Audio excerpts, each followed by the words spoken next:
ဟုတ်ကဲ့ဗျာဒီကိုစစ်ပြတ်ဖို့ကောင်းပါတယ်ပထမဆုံးအနေနဲ့အားလုံးပဲမင်္ဂလာညချမ်းပါဗျ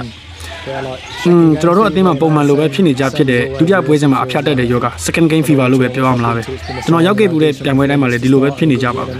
ပထမပွဲမှာခြေစမ်းပြပြီးနိုင်ပွဲကောင်းတစ်ခုရလိုက်တယ်ပြီးရင်ဒုတိယပွဲမှာကျတော့အခုလိုမျိုးနည်းနည်းတက်တာခက်သွားတက်တယ်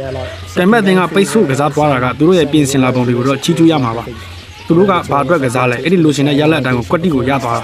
ကျွန်တော်တို့တို့ရဲ့ခံစစ်တဲ့အတိုင်းကိုမဖောက်နိုင်ခဲ့ဘူးဗျာကော်နာတွေအများကြီးရတယ်ဘောလုံးသားစည်းတွေရလာတယ်အိန္ဒိယပြင်ဘက်ကနေကန်ချက်တွေနဲ့အချိန်ကြီးစူးစမ်းခဲ့ပေမဲ့လည်းဘောလုံးမှာကအခုလိုမျိုးကြုံရတက်တာပဲလေအဓိကအရေးကြီးတာကကျွန်တော်တို့ရောခင်ဗျားတို့မီဒီယာနဲ့ပြည်သက်တွေရောပေါ့အရင်ကြီးစိတ်တက်မကြဘူးနဲ့အဆိုးမြင်မလောဘူးပါပဲကျွန်တော်တို့ပြန်ပြီးပြင်ဆင်ပါမယ်ဗီဒီယိုမှတ်တမ်းတွေကိုပြန်ကြည့်ပြီးတော့ဘယ်နေရာတွေမှာပိုကောင်းအောင်လုပ်နိုင်မလဲဆိုတာပြန်လည်သုံးသပ်ပြီးတော့ပါနာမာနဲ့ပွဲအတွက်ပြန်လည်ပြင်ဆင်သွားမှာပါ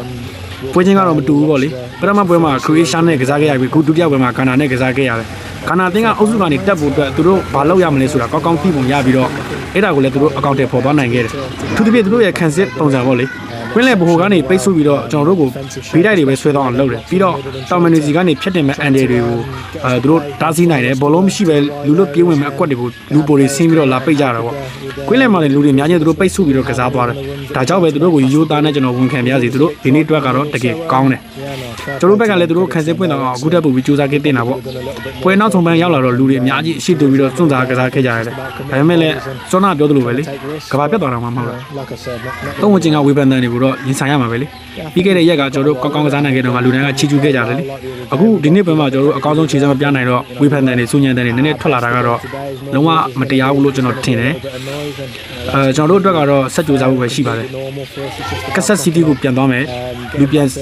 ပြီးတော့နားမယ်ဘာတွေမှားခဲ့လဲပြန်သုံးသပ်မယ်ပြီးရင်အရင်ကအတိုင်းပဲစိတ်တက်ခိုင်မာတက်ကြွနဲ့ပြန်လဲစစ်သွားမှာပေါ့ဒါဆိုရင်အားလုံးဆင်ပြေသွားမှာပါ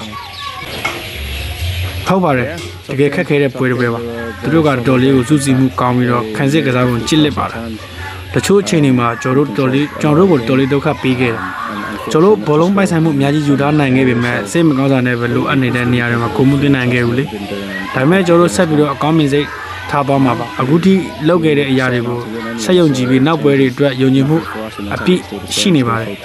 ဘာမှပြောင်းလဲသွားမှာတော့မဟုတ်ပါဘူးကျွန်တော်တို့ကဘယ်လိုပဲဖြစ်နိုင်အောင်ကစားဖို့ပြတ်မှတ်ထားပြီးသားမို့လို့အခုရလက်ကြောင့်ဘာမှပြောင်းလဲသွားမှာမဟုတ်ပါဘူးကျွန်တော်တို့ရဲ့စိတ်တက်ကအကလုံးအတူတူပါပဲနိုင်ပွဲရဖို့အတွက်ဘာလုပ်ရမလဲဆိုတာကိုပြီးသွားအာရုံစိုက်သွားမှာပါကျွန်တော်ရဲ့ channel ကိုလည်း like and subscribe လုပ်တာလို့မမေ့ပါနဲ့အောင် okay ကျေးဇူးပါ